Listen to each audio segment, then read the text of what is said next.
After all the hype and after all the buildup, and everybody I possibly could see, both in person and in social media, was telling me, wow, you gotta see Godzilla Minus One. Have you seen Godzilla Minus One? I have finally seen Godzilla Minus One. I'm so excited to talk about this. Hey movie fans, so I just saw Godzilla Minus One, and yes, before you say it, yes, I know I'm late to the party here. I had a very limited release here stateside, and I tried to get to the theater. I was just, busy with life. But now I have finally seen Godzilla Minus One, also known as what some people are considering to be one of, if not the best Godzilla movie of all time. There was so much praise going around for this movie. I have finally seen it. And guys, I get the hype. Wow, this movie's special. There's just so much that I want to dive into for this because I gotta be honest, it's a Godzilla movie.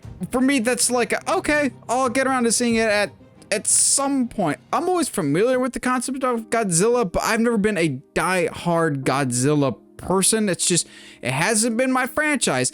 Ironically enough, though, there's not one but two separate former college roommates of mine from like completely different years that both are die-hard Godzilla fans. I primarily got my knowledge from seeing the 2014 Godzilla and like kind of background knowledge from my roommates at the time, like secondhand knowledge from them and their passion and enthusiasm from it. Like I'd come in from the dorms and whatnot, and they'd have like some of the really old school and questionable quality Godzillas. They're not all great, folks, let's be honest. So I was super excited for the 2014 Godzilla. That was kind of my introduction to Godzilla on the big screen because I didn't see the Broderick one in theaters because there are many reasons. 2014's Godzilla, directed by Gareth Edwards, was going to be my first Godzilla movie I ever saw on the big screen. I was beyond hyped. The trailer looked outstanding, and that movie it's okay. It's frustrating, but it's just kind of okay. I was really expecting more, and I watched the original, I believe, 1956 Godzilla.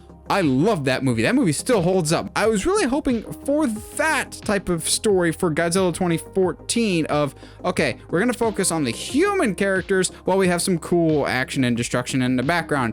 For me, I'm okay with let's focus on the monster stuff if the human story at the core of it is engaging and compelling and we have good characters that we're following. We did not get that for 2014, and we were also kind of lacking with the monster fight, so we were missing in both departments. It's also kind of why I like the legendary monster movies that they've been doing, the Monsterverse, because they rely a lot on the monster action of it. The human characters kind of still suck in that area, but the action is fun.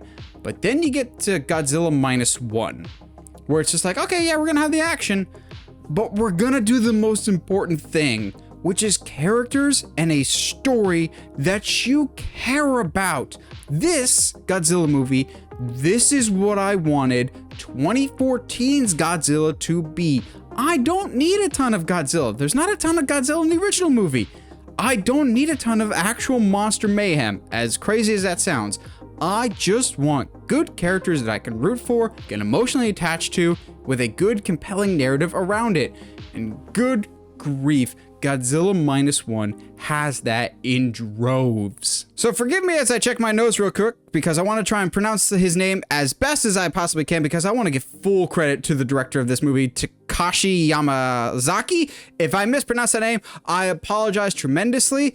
He did an absolutely incredible job directing this movie. On paper, I was just like, you know what? This is just going to be another Godzilla movie. I've seen quite a few of them by now. This is a proper, I was about to say sequel, but in reality, it's not a sequel, but it's a spiritual sequel to that original Godzilla of strip the monster madness away. It's still going to be there, but we're going to focus on grief, loss, how it impacts the broader society, and how it affects the individual.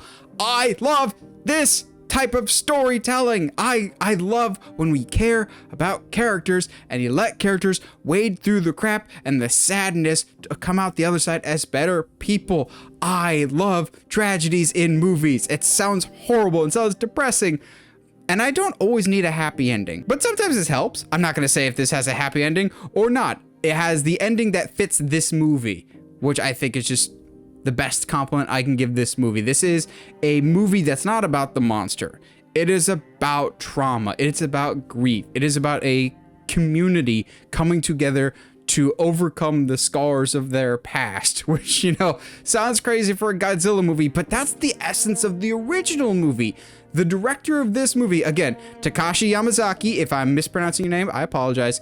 He understands. He goes back to the original in a lot of aspects and kind of adds some fun new tweaks to the Godzilla mythos without delving too much into it. Visually, I love Godzilla's presentation in this. I love how destructive he is. Again, this is a force of nature. This is an unstoppable force that is, you know, supposed to represent other things. And again, without delving too much into spoilers, Godzilla's got an atomic breath. What they do visually with the atomic breath this time around, I'm going, chef's kiss. This is perfect. This is what I want to see more of, please. It's something new, fresh, original, but it still works in the context of Godzilla. But none of this would work if it wasn't for the main story, which is essentially this kamikaze pilot in World War II. There's something that happened with his plane. He's just like, sorry guys, my plane just happens to not be working.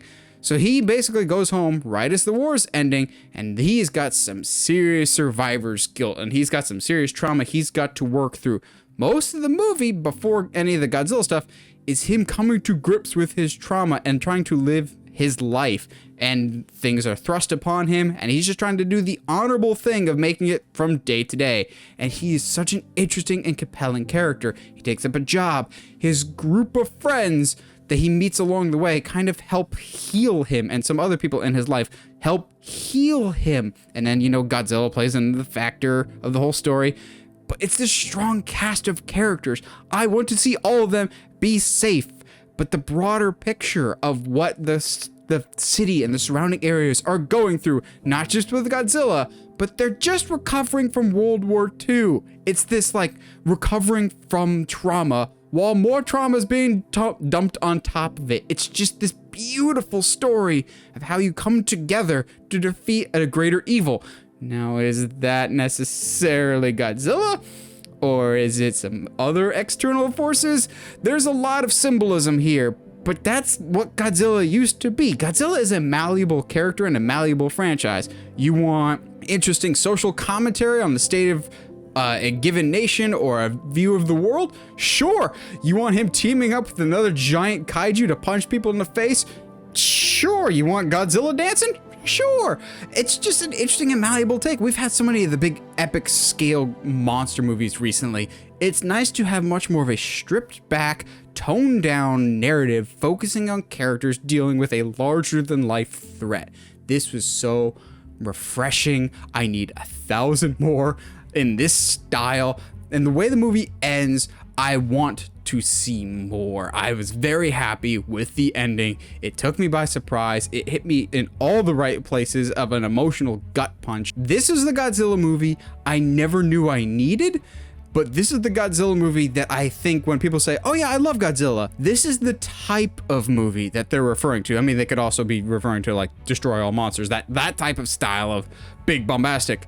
I just really want to see more movies like this. Low budget, because this was made for $15 million, y'all. 1.5. Low budget, emotional characters that you care about and want to see them succeed in their given goals, and some larger than life storytelling elements. I loved Godzilla Minus One. I get the hype. If you're a Godzilla fan or you're not, this really is one of the best movies of 2023/2024. Given that it came out like wide theatrical release, I'm going to put it in the 2024 category just so that I can definitively say for the time being, it is my favorite movie of 2024. What do you guys think? Have you seen Godzilla Minus One now that it's on streaming? Whatever your thoughts, let me know down in the comments below as I can from you guys. And as always, if you like what you see and want to see more, subscribe to the channel. And as always, stay sharp, movie guys and gals.